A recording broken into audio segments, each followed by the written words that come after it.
The Word of God is alive and powerful, sharper than any two-edged sword, piercing even to the dividing asunder of the soul and spirit and of the joints and the marrow, and is a critic of the thoughts and intents of the heart. All Scripture is God-breathed and is profitable for doctrine, for reproof, for correction, for instruction in righteousness, that the man of God might be mature, thoroughly equipped unto all good works.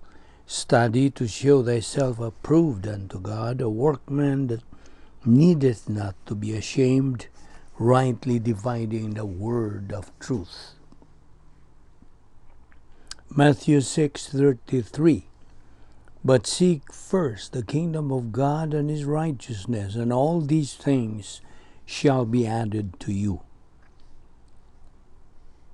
Psalms 89:16. In your name they rejoice all day long, and in your righteousness they are exalted. Romans 7:24-25. O wretched man that I am, who will deliver me from this body of death? I thank God through Jesus Christ our Lord. Romans 8:1-2. There is therefore now no condemnation to those who are in Christ Jesus, who do not walk according to the flesh, but according to the Spirit. For the law of the Spirit of life in Christ Jesus has made me free from the law of sin and death. Galatians 1:3-4. Grace to you and peace from God the Father and our Lord Jesus Christ, who gave himself for our sins, that he might deliver us from this present evil age, according to the will of our God and Father. John 8:32. And you shall know the truth, and the truth shall make you free. Before we start sa atong Bible study ni adlaw, well, it is our routine. Nagkikinahanglan ang atong pagsugid sa tanan ng mga salang nahimo ni adlaw. So, dili kinamahimong babag sa atong pagtuon sa pulong sa Dios. 1 John 1:9 says, if we confess our sins, God is faithful and just to forgive us our sins and to cleanse us from all unrighteousness. For you unbeliever, the issue you face is not confession of your sins. It is using your free will so you can make the most important decision that you can make in your entire life, the decision to believe in the Lord Jesus Christ as your Lord and Savior. Busa, mag-ampo ta karon sa hilom. Let us pray.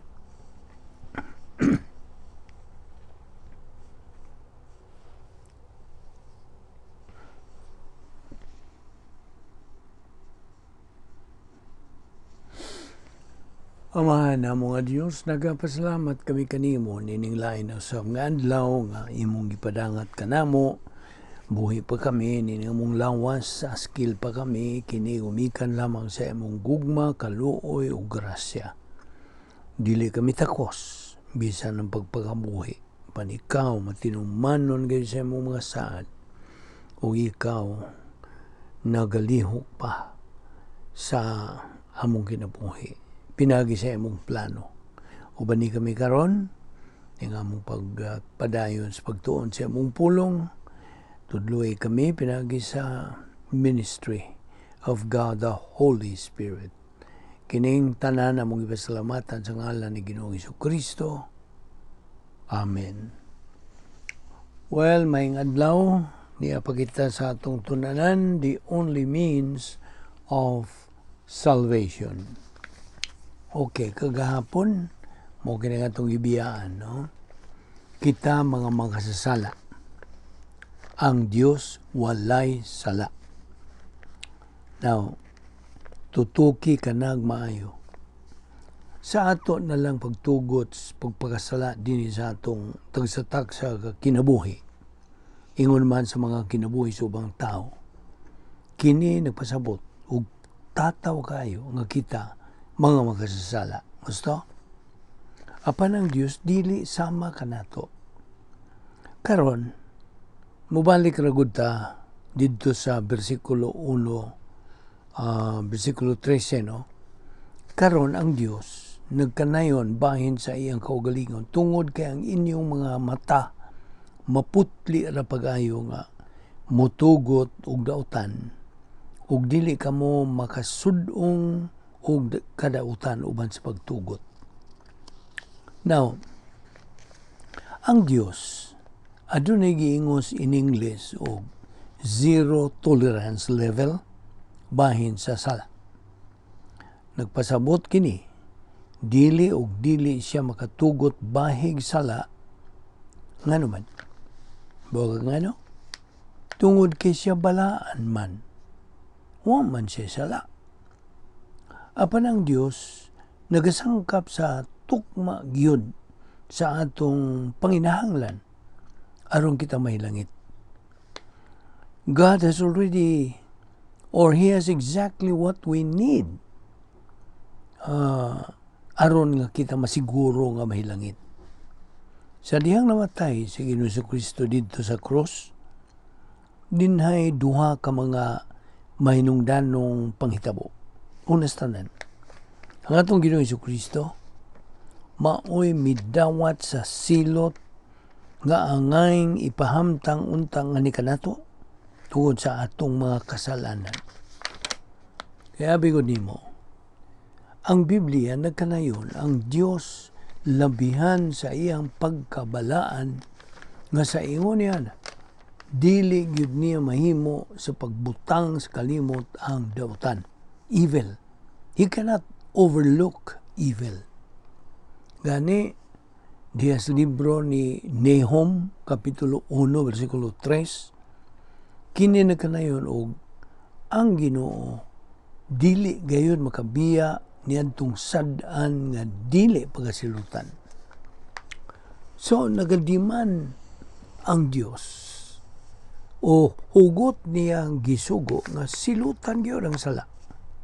Sabta ginapagayo. Gikinahanglang anay mo bayad sa imong sala ug sa akong sala. Ug niadtong higayon nga namatay si Ginoong Kristo dito sa krus, maingon tang lisod ipasabot nga kahimtang. Iyang ginawat ang tanan tang silot nga gipahamtang sa Dios nga kita unta ang angayang mahiagom. Dili kay kanara, di lamang kay si Jesus mo'y naiagom sa tanang silot nga angay alang kanato, kundi iya pagyudtang giyatagan sa iyang kaayo, His goodness, nga dili kita angay that we don't deserve. Now, paminaw hiragod ni. Iya pagyud kita gihatagag kredito o dungog uban sa iyang pagkamatarong. Ug may hinungdan ngang ikaduhang Korinto 5:21 nagasulti sa ingon niini. Ang Dios mihimo kaniya kang Ginoong Kristo kinsa way labot sa sala nga sala alang sa atong lapit aron nga mamahimo kitang pagkamatarong sa Dios diha kaniya. Naibaw ka ba nga tungod kay si Ginoong Kristo mauman ang anak sa Dios, siya ray bugtong persona nga natao nga nakatuman niya ng duha ka mga butang. Siya lamang ang makabuhat o makadawat, ang makadawat sa silot sa atong mga kasalanan, sanglit waman siya sala. He was sinless. Dili na gudunta nga angay siyang muantos tungod sa atong mga kasalanan. Wa siya bisag magamayng sala. Wala. Siya ray kalifikado nga mupasan sa atong silot nga angay nato. Og siya ray bugtong persona sa kasaysayan ingon nga anak sa Dios kinsa na nag-iya og igong pagkamatarong aron may langit.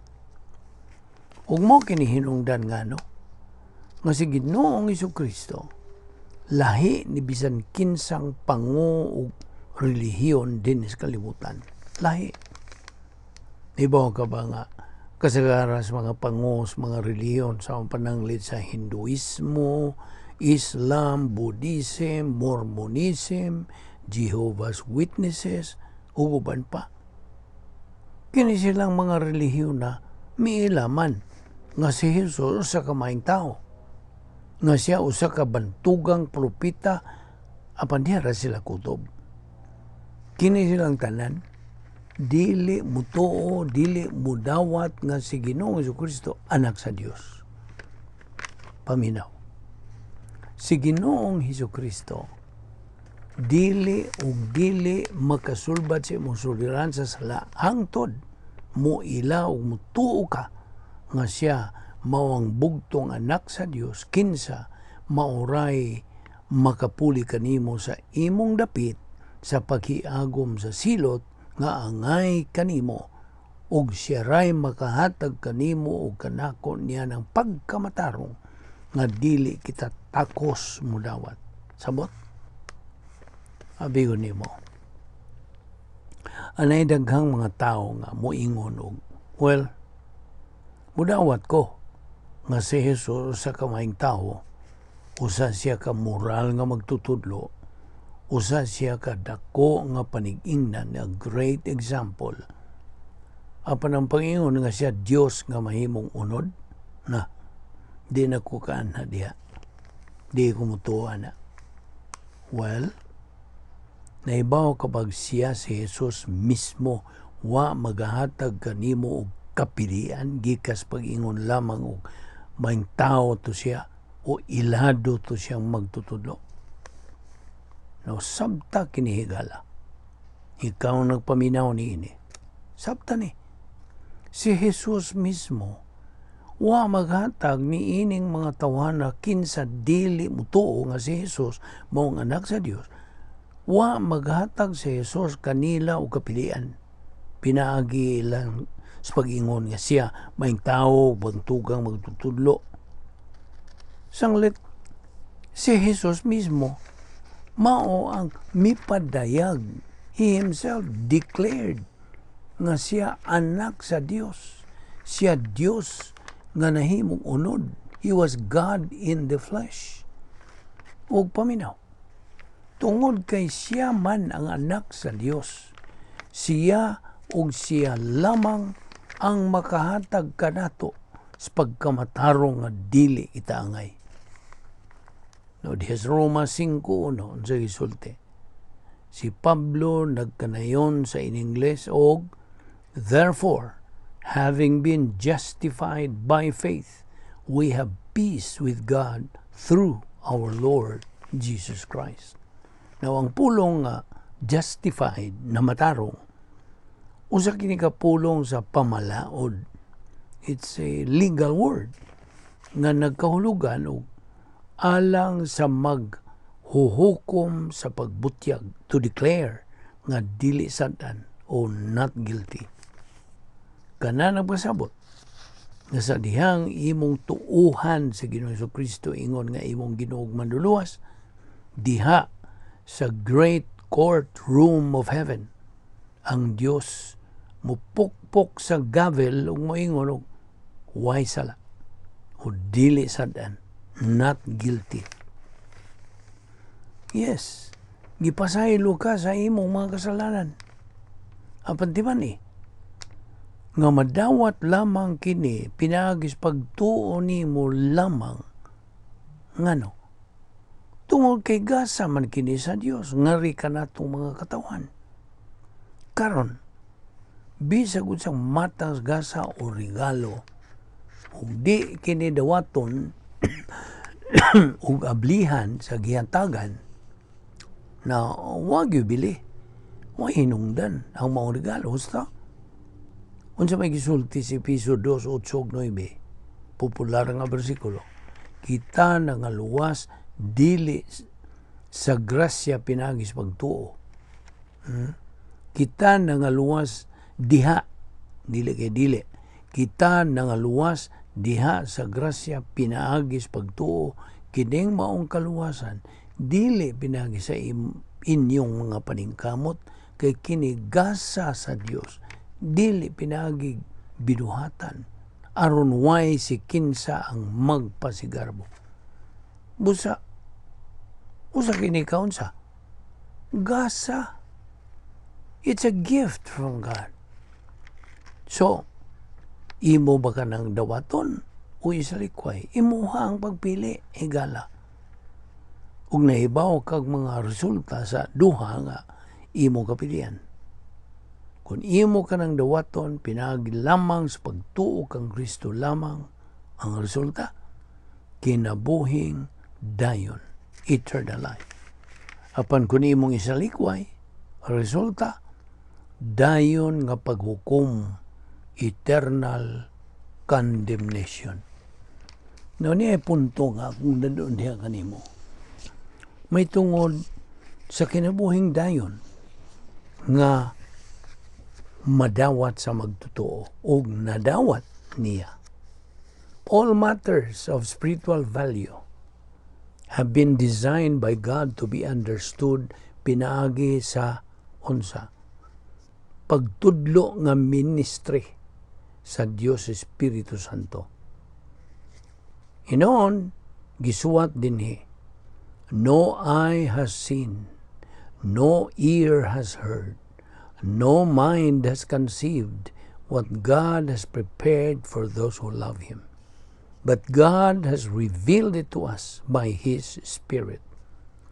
The Spirit searches all things, even the deep things of God. For who among men knows the thoughts of a man except the man's spirit within him? In the same way, walay nasayod sa panghunahuna sa Diyos, gawas lamang sa Espiritu sa Diyos. Wanta magadawat sa Espiritu sa kalibutan, kundili ang Espiritu who is from God, that we may understand what God has freely given us. Nanas 1 Corinto 2, 9 nga sa 12. So, ang bugtong butang nga nagapugong sa Espiritu Santo from teaching us, mao ang atong personal nga mga sala.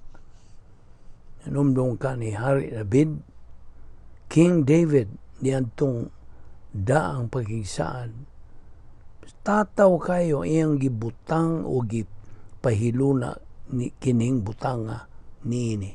If I had cherished sin in my heart, the Lord would not have listened.